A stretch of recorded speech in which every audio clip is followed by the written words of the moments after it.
नबियन सगोरन जी जिंदगी भी तो के तस्लीम करनी पवंदी, तो के तस्लीम करनी पवंदी कि उन्हनि जी जिंदगी जो आलम मथे आहे, उन्हनि जी हयात तमाम आला है।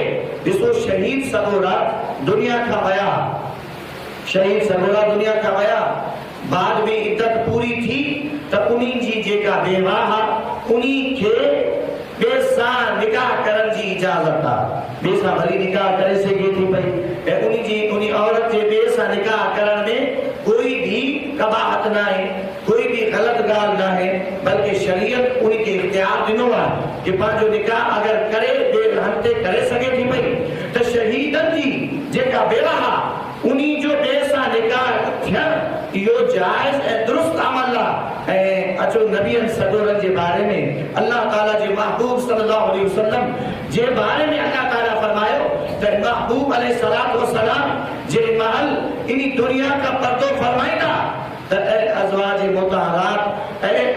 मुताहरात तव्हां के बेसा निकाह करण जी इजाजत ना है। ऐं उम्मतियो तव्हां के महबूब अलैहिस्सलातु वस्सलाम जे अज़वाज मुताहरात सां निकाह करण जी इजाजत ना है।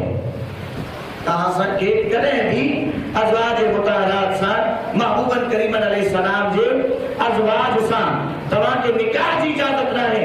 ऐं इहा मुमानत हमेशा जे लाइ आहे, इहा मुमानत हमेशा जे लाइ आहे। मालूम थियो त अल्लाह ताला नबियन के जेका जिंदगी अता कई आहे बरज़ख जे अंदर, उहा जिंदगी शुहदा